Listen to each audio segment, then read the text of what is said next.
College friendships apparently require periodic renewal, ceremonies of nostalgia that exclude the men who arrived after graduation and understand nothing of dormitory bonds. "My college friends are having a reunion," Amanda announced over breakfast, her voice carrying that particular brightness she reserved for statements requiring my automatic approval. "No husbands." I looked up from my coffee, studying her face across our kitchen table. 22 years of marriage had taught me to recognize the subtle tells, the way her fingers drummed against her mug, the slight tilt of her chin that suggested this conversation had been rehearsed. "No problem," I replied, returning to my laptop screen where technical manuals awaited my editorial attention. The response seemed to satisfy her, though I caught the brief flicker of surprise in her expression. Perhaps she had expected resistance, some territorial display of masculine insecurity. Amanda Blackwood had always possessed a talent for orchestrating social situations to her advantage. As marketing director for Hartwell Communications, she understood the mechanics of persuasion, the careful choreography of getting people to agree before they realized what they were agreeing to. "It's just the girls from Delta Gamma," she continued, her tone now casual, conversational. "Jessica organized everything. You remember Jessica Trent? She was my maid of honor." I remembered Jessica, loud, perpetually dramatic, the type of woman who treated every minor inconvenience as material for social media content. If Jessica was organizing, the event would be thoroughly documented across multiple platforms.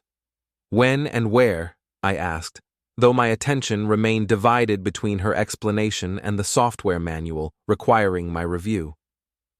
"Saturday night. The Marriott downtown has this new rooftop bar, very upscale." She paused, watching my face. "I might stay over. You know how these things go. We'll probably talk until dawn." The logistics seemed reasonable.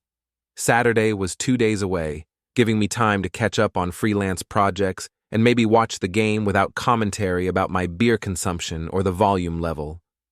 "Sounds like fun," I said, meaning it. At 46, I had learned to appreciate solitude, the rare luxury of controlling the television remote and eating dinner directly from takeout containers without judgment. Amanda's smile broadened, genuine relief replacing her careful composure. "I knew you'd understand. Some of the other husbands are being difficult about it." This information struck me as unnecessary elaboration, the kind of detail people provide when they want to establish their story's credibility through comparison. But I simply nodded, returning to my work while she continued planning her evening of nostalgia. The next 2 days passed in routine fashion. Amanda's preparations escalated gradually: hair appointment, manicure, shopping expedition that produced several bags from stores I couldn't afford on my technical writer's salary. Her excitement seemed authentic, the anticipatory energy of someone genuinely looking forward to reconnecting with old friends. Saturday evening arrived with Amanda modeling her final outfit selection, a black dress that seemed more appropriate for seduction than reminiscence. The fabric clung in ways that emphasized every curve, the neckline dipping lower than her usual conservative style. "What do you think?" she asked, spinning slowly in our bedroom. "Very nice," I replied, though something about the ensemble nagged at my subconscious. This wasn't clothing chosen for female companionship. This was armor designed for conquest. "The girls are going to be so jealous," she said, examining herself in the full-length mirror. "Most of them have really let themselves go." The comment carried an edge of satisfaction that made me glance up from my book. Amanda had always been competitive, but there was something particularly sharp in her tone tonight. She kissed my cheek before leaving, her perfume stronger than usual, not the familiar scent she wore to work, but something heavier, more intoxicating, the kind of fragrance designed to linger in memory. "Don't wait up," she said. "I'll probably be very late." The front door closed with finality, leaving me alone with my thoughts and the growing certainty that something about this evening felt orchestrated, theatrical. But I dismissed the feeling as paranoia, the product of too many years editing crime novels and technical manuals about security systems. I settled into my recliner with a beer and the remote control, planning a peaceful evening of sports highlights and mindless television. The house felt different without Amanda's presence, quieter, more spacious somehow, as if her absence had removed some invisible pressure I hadn't realized I was carrying. Around 10 o'clock, boredom drove me to my phone. Social media provided endless distraction, a window into the carefully curated lives of people I barely remembered caring about. I scrolled through Facebook updates, Instagram posts, the digital detritus of modern existence. Jessica Trent's Instagram story appeared in my feed, marked with the telltale circle indicating recent updates. Curiosity overcame my usual indifference to social media drama. If Amanda was having fun with her college friends, perhaps the documentation would be amusing. The first few clips showed exactly what I had expected: women in their 40s attempting to recapture their 20s, cocktails raised in toasts, laughter that seemed slightly forced under the rooftop bar's ambient lighting. Amanda appeared in several shots, animated and happy, surrounded by faces I vaguely recognized from old photo albums. Then the fourth clip loaded, and my world shifted fundamentally. The video showed Amanda dancing, but not with her female friends. Her body was pressed against a tall man with dark hair, his hands resting on her waist with unmistakable familiarity. Their movements suggested intimacy that develops over weeks, not hours, the comfortable rhythm of bodies that had found this position many times before. I watched the clip repeat automatically, studying every detail with the methodical attention I usually reserved for technical documentation. Amanda's expression showed complete absorption, her face tilted toward the man's with an intimacy I recognized from our early dating years but hadn't seen directed at me in decades. The man's face became visible as they turned, and recognition struck like physical impact. Michael Vance, Amanda's college boyfriend, the relationship that had ended when she chose me during our senior year. I had always wondered if she occasionally regretted that decision. Now I had my answer. My hands moved with mechanical precision, capturing screenshots before Jessica's alcohol-impaired judgment could reassert itself and delete the evidence. The phone's camera roll filled with images of my wife's betrayal, each frame documenting the careful choreography of deception. Additional stories appeared from other attendees, mutual connections whose social media algorithms had decided I might find their content interesting. The evening's true nature assembled through crowd-sourced surveillance, more dancing, intimate conversations, Amanda's hand resting on Michael's arm with possessive familiarity. I compiled the evidence methodically, creating a digital portfolio of betrayal that would survive any attempts at deletion or denial. 22 years of marriage had taught me to be thorough in my documentation, a habit that served me well in technical writing and, apparently, in uncovering adultery. The logical next step occurred to me with crystalline clarity. Amanda's parents, Eleanor and Harold Bishop, maintained their own social media presence despite their advanced years. They followed Jessica's account, took pride in their daughter's social connections, frequently commented on posts featuring Amanda. They deserved to see what their daughter was really doing at her no-husbands reunion. I selected the most damning screenshots, Amanda's body language unmistakable, Michael's hands positioned with intimate familiarity, and composed a text message to both parents. The caption required careful consideration, something that would convey the situation's gravity without seeming vindictive. "Thought you might want to see what Amanda's college reunion actually looks like," I typed, attaching the images. The messages delivered with quiet, electronic confirmation. I imagined Eleanor and Harold in their pristine living room, phones chiming with their son-in-law's unexpected communication, opening attachments that would shatter their carefully maintained illusions about their daughter's marriage. Now came the waiting. I returned to my recliner, but concentration had become impossible. The television played unwatched while my mind processed the evening's revelations, calculating implications and potential responses. Amanda would return home eventually, carrying whatever story she had prepared to explain her evening. She would expect to find me asleep, unsuspecting, ready to accept her version of events without question. Instead, she would find her parents waiting. Eleanor called first, her voice tight with controlled emotion when I answered. "Christopher," she said, "Harold and I are coming over. We need to discuss something with Amanda." "She's not home yet," I replied, maintaining careful neutrality. "We'll wait." The line went quiet, leaving me alone with the sound of my own heartbeat and the distant hum of the refrigerator. Change was coming, approaching like a storm system visible on the horizon, but not yet arrived. The comfortable predictability of my marriage was ending, replaced by something sharper, more honest, and infinitely more complicated. I made fresh coffee and waited for the confrontation to begin. Eleanor and Harold Bishop arrived within 30 minutes, their faces carrying the grim determination of parents forced to confront their child's failures. Eleanor clutched her phone like evidence in a criminal trial, while Harold's usual jovial demeanor had been replaced by something harder, more disappointed. "Where is she?" Eleanor asked, without preamble, settling onto our living room sofa with the rigid posture of someone preparing for battle. "Still at the reunion," I replied, though we all knew the evening's activities had transcended anything resembling a college gathering. Harold positioned himself near the window, watching the driveway, with the patience of a man accustomed to waiting for difficult conversations. At 72, he had built a successful accounting practice through careful attention to detail and an unwillingness to accept convenient explanations that didn't match the evidence. "How long has this been going on?" Eleanor asked, her voice carrying the particular pain of a mother discovering her daughter's capacity for deception.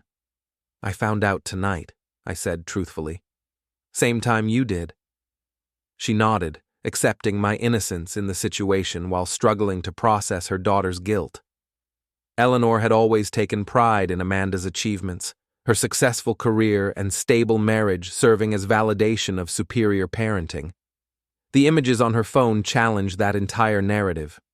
We sat in uncomfortable silence, three people bound together by shared betrayal and uncertain how to proceed. The house felt different with their presence, as if Amanda's deception had contaminated the familiar spaces where we had shared countless family dinners and holiday celebrations. At 12:47 a.m., headlights swept across the front window. Harold straightened, his accountant's precision extending to his posture as he prepared for the confrontation ahead. Eleanor's grip tightened on her phone, thumb hovering over the damning images that would serve as prosecution evidence. Amanda's key turned in the lock, followed by the soft sound of heels on hardwood flooring. She moved quietly, assuming her husband was asleep and her evening's activities had gone unobserved. The living room lights would come as a surprise, along with the unexpected audience waiting to review her performance. "Christopher?" she called softly, then stopped abruptly as she noticed the occupied living room. Her face cycled through several expressions in rapid succession: surprise, confusion, and finally a growing awareness that her carefully constructed evening had somehow been exposed. Eleanor held up her phone, screen displaying the image of Amanda pressed against Michael Vance in unmistakable intimacy. "Sit down, Amanda," Harold said, his voice carrying the authority that had intimidated clients and family members for decades. She remained standing, her mind visibly working through possible explanations and escape routes. The black dress that had seemed so carefully chosen now appeared almost costume-like, evidence of premeditation rather than spontaneous celebration. "I can explain," she began, but Eleanor's raised hand cut off the attempt. "No explanations," her mother said firmly. "We've seen enough." The phone passed between Amanda's parents, each reviewing the evidence with the thoroughness of people who understood they were witnessing the end of something important. Amanda's marriage, her reputation, her relationship with her family, all of it balanced on the edge of collapse, held there by images captured through social media carelessness. "How long?" Harold asked, echoing his wife's earlier question, but directing it toward his daughter. Amanda's composure finally cracked, tears beginning to flow as she realized the futility of denial. 6 months, she whispered, sinking into the chair opposite her parents. 6 months. The timeline explained several anomalies I had noticed, but dismissed. Late nights at work, weekend conferences that seemed unusually frequent, a new attention to her appearance that I had attributed to midlife vanity rather than extramarital courtship. Michael contacted me through LinkedIn, she continued, her voice barely audible. He was going through a divorce, needed someone to talk to. It just happened. The explanation carried the hollow ring of someone trying to minimize their choices, to present deliberate deception as accidental circumstance. But 6 months of secret meetings required extensive planning, careful coordination of schedules and alibis. Eleanor stood abruptly, her patience exhausted. "Harold, get our things, we're leaving." "Mom, please." "No." Eleanor's voice cut through Amanda's plea with surgical precision. "You made your choices. Now live with the consequences." They gathered their coats and purses with the efficiency of people who had reached their limit of tolerance for disappointment. Harold paused at the door, looking back at his daughter with something approaching pity. "Your mother and I raised you better than this," he said quietly. "Apparently, we failed." The door closed behind them, leaving Amanda and me alone for the first time since her deception had been exposed. She sat in the chair like a defendant awaiting sentencing, makeup smeared, the carefully constructed facade of her evening completely demolished. "What happens now?" she asked, her voice small and uncertain. I considered the question, studying the woman I had married 22 years ago and wondering when she had become someone capable of such elaborate betrayal. The Amanda I thought I knew would have been incapable of maintaining a 6-month affair, of looking me in the eye each morning while planning to meet another man. "Now you pack a bag," I said finally. "You can stay at your sister's or with Michael, or wherever you want, but you're not staying here." She nodded, accepting the verdict without argument. Perhaps she had expected worse, or perhaps the confrontation with her parents had exhausted her capacity for resistance. "Can we talk about this tomorrow?" she asked, "when we've both had time to think?" "There's nothing to think about," I replied. "You made your choice 6 months ago. Tonight just made it public." She climbed the stairs slowly, each step carrying her further from the life she had systematically destroyed through careful deception and careless social media exposure. I remained in the living room, listening to her movement overhead as she gathered essentials for an indefinite exile. The house felt different now, contaminated by revealed truth, but also somehow cleaner, as if a persistent infection had finally been identified and could now be treated. 22 years of marriage were ending, but the process felt more like surgery than amputation, necessary, therapeutic, ultimately healing. Amanda returned with a small suitcase, her face composed, but her eyes still showing traces of tears. She paused at the door, perhaps hoping for some final reconciliation, or at least a softening of my position. "I never meant for this to happen," she said. "Yes, you did," I replied. "You meant for it to happen every time you chose to see him instead of working on our marriage. You just didn't mean to get caught." She left, without further argument, her car disappearing into the early morning darkness. I locked the door behind her and returned to the living room, surveying the space that was now entirely mine for the first time in over 2 decades. The silence felt profound, not empty, but full of possibility. Tomorrow would bring lawyers and paperwork, the tedious mechanics of dissolving a marriage. But tonight, for the first time in months, I felt completely honest about my situation. My phone buzzed with a text message from an unknown number.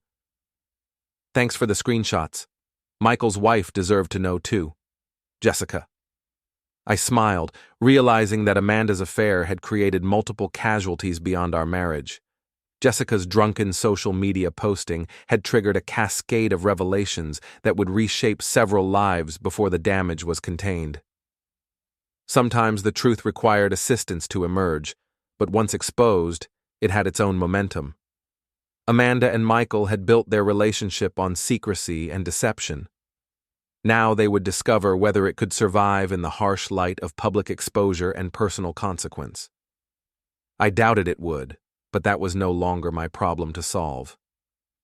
Monday morning brought the peculiar sensation of waking up alone in a bed that had been shared for 22 years.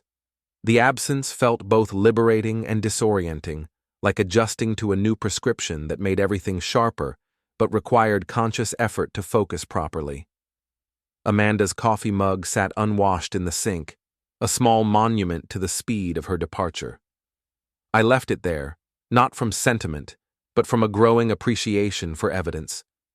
The mug represented the last normal moment before our marriage imploded, and something about its abandoned presence felt appropriate.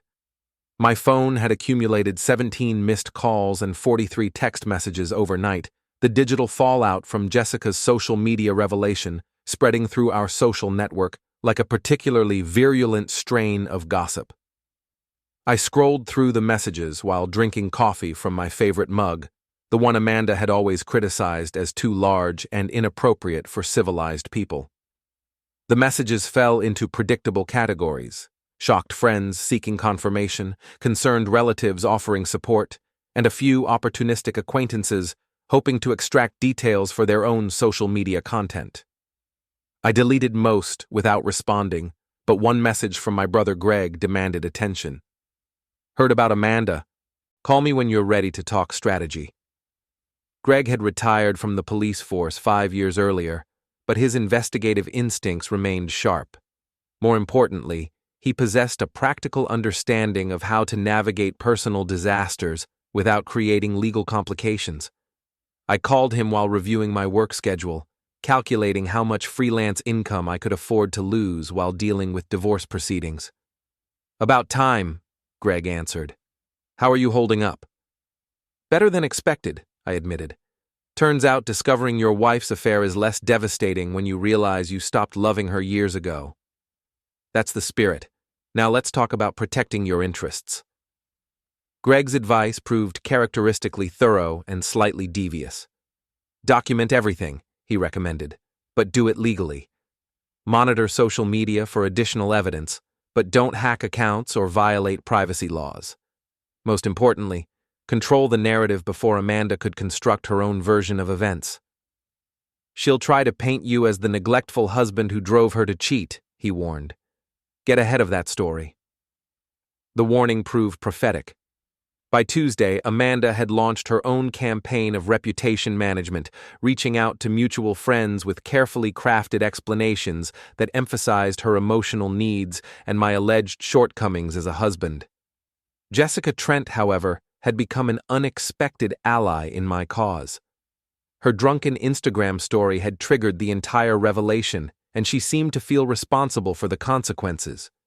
More importantly, she possessed additional information about Amanda's affair that painted an even more damaging picture.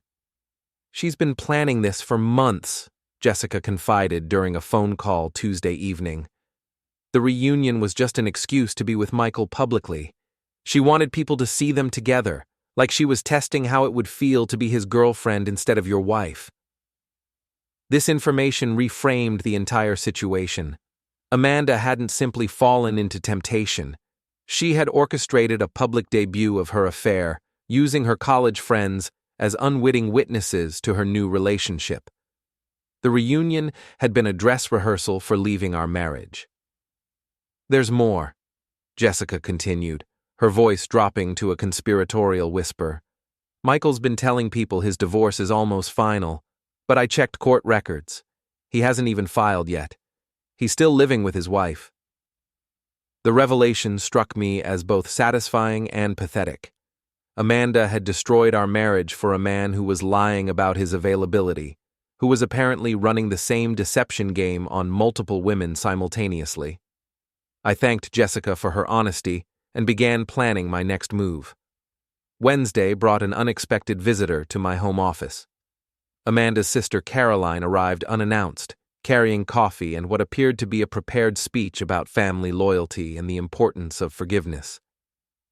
"Amanda made a mistake," Caroline began, settling into the chair opposite my desk without invitation. "But 22 years of marriage should count for something." I listened politely while she outlined Amanda's supposed remorse and desire for reconciliation, but her arguments felt rehearsed, lacking the authentic emotion that would have made them persuasive. Caroline was performing a duty rather than expressing genuine conviction. "She ended the affair," Caroline continued, "cut off all contact with Michael. She's willing to do counseling, whatever it takes to save your marriage." "When did she end it?" I asked. Caroline hesitated, a brief pause that revealed the weakness in her prepared presentation. "Sunday night, after you confronted her." "So she ended a 6-month affair only after getting caught," I summarized. "That's not remorse, Caroline. That's damage control." She left without achieving whatever reconciliation Amanda had hoped for, but her visit provided valuable intelligence about my wife's strategy.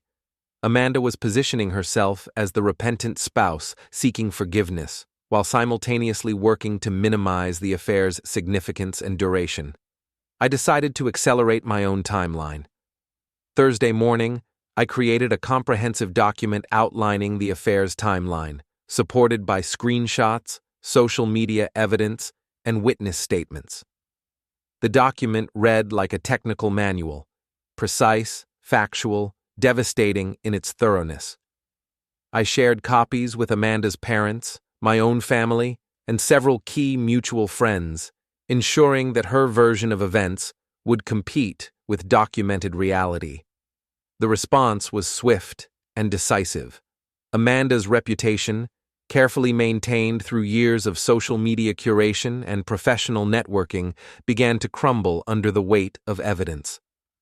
Friends who had initially offered sympathetic ears to her explanations grew quiet as they reviewed the documentation of her deception. Her workplace became another battlefield. Amanda's position as marketing director depended heavily on her professional image and client relationships. When rumors of her affair began circulating through the office, her supervisor requested a private meeting to discuss the situation's impact on company reputation. I knew about the meeting because Amanda called me afterward, her voice tight with barely controlled panic. "You're trying to destroy my career," she accused. "This is vindictive and cruel." "I'm documenting the truth," I replied calmly. "If the truth damages your career, perhaps you should have considered that before starting an affair." "I made one mistake." "You made hundreds of mistakes," I interrupted. "Every lie, every secret meeting, every time you looked me in the eye and pretended to be faithful. This wasn't one mistake, Amanda. This was a sustained campaign of deception." She hung up without responding, but I knew the conversation had achieved its purpose. Amanda was beginning to understand that her actions carried consequences beyond the immediate dissolution of our marriage. Friday brought news that Michael Vance's wife had filed for divorce, citing adultery and requesting full custody of their 2 children. Jessica had apparently shared the social media evidence with Michael's spouse, creating a second front in the war Amanda had inadvertently started with her public display of affection. The irony felt almost poetic. Amanda had wanted to test how it would feel to be Michael's girlfriend, and now she was discovering the answer. It felt like being complicit in destroying 2 marriages and damaging several children's lives for the sake of middle-aged romance that had been built on lies from its foundation. My phone rang Saturday morning with a call from Harold Bishop, Amanda's father. "Christopher," he said formally, "Eleanor and I want you to know that we support whatever decision you make about the divorce. Amanda's behavior has been inexcusable." The conversation was brief but significant. Amanda's parents had chosen sides, and they had chosen mine. Their support carried both emotional and practical weight. Harold's accounting expertise would be valuable during asset division, and Eleanor's social connections would ensure that the true story of our marriage's end reached the right audiences.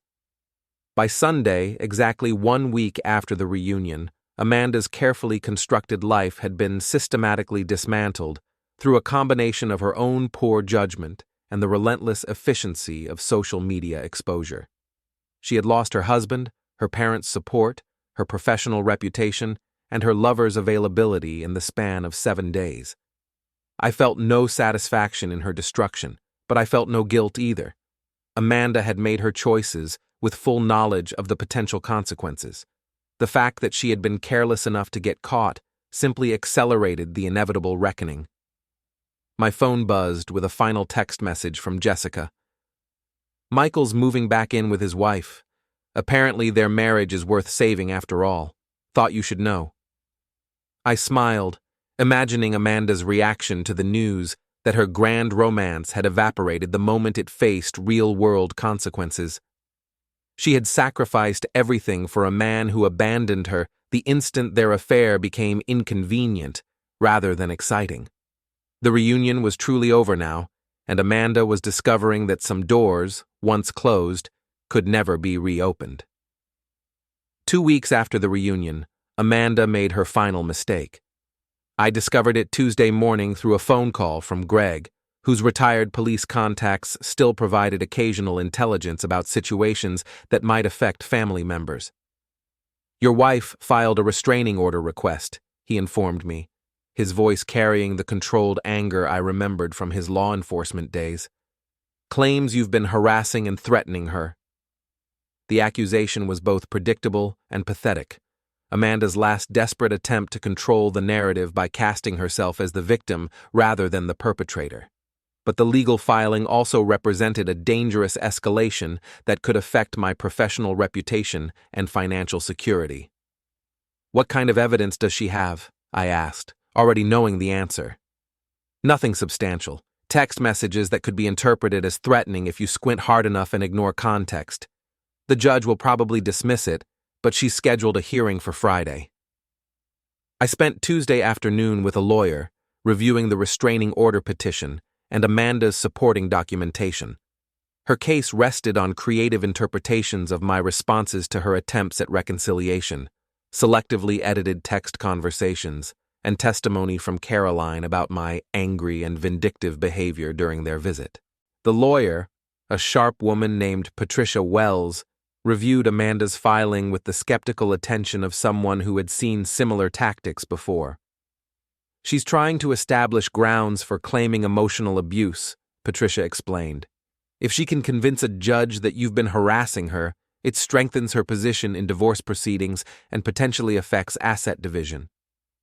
The strategy was clever but flawed, depending on a judge who would accept Amanda's version of events without examining the underlying evidence that had triggered our separation. Unfortunately for Amanda, I had maintained meticulous documentation of every interaction since the affair's discovery. Wednesday brought an unexpected opportunity for counterattack. Jessica called with information that transformed Amanda's legal gambit from annoying inconvenience to catastrophic miscalculation. "She's been coaching people," Jessica revealed, her voice tight with disgust.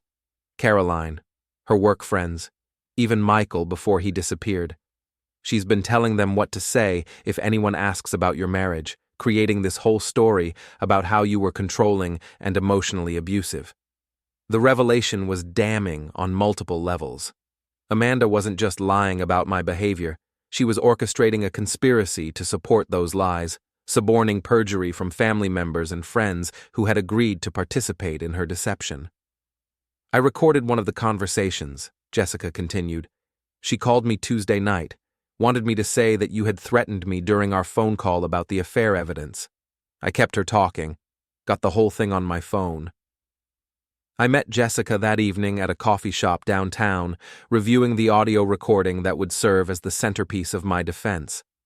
Amanda's voice was clearly audible, coaching Jessica through a false narrative and explicitly discussing the need to make Christopher look dangerous for the restraining order hearing.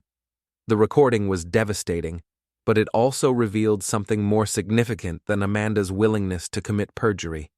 Her voice carried a tone of casual entitlement, as if manipulating legal proceedings and destroying reputations was simply another form of social media management.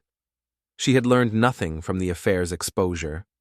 Instead of accepting responsibility for her choices, she had doubled down on deception, escalating from adultery to fraud, with the same careless confidence that had led her to dance with Michael in front of Jessica's Instagram camera. Thursday, I shared the recording with Patricia Wells, who smiled with the predatory satisfaction of a lawyer who had just discovered her opponent's fatal error.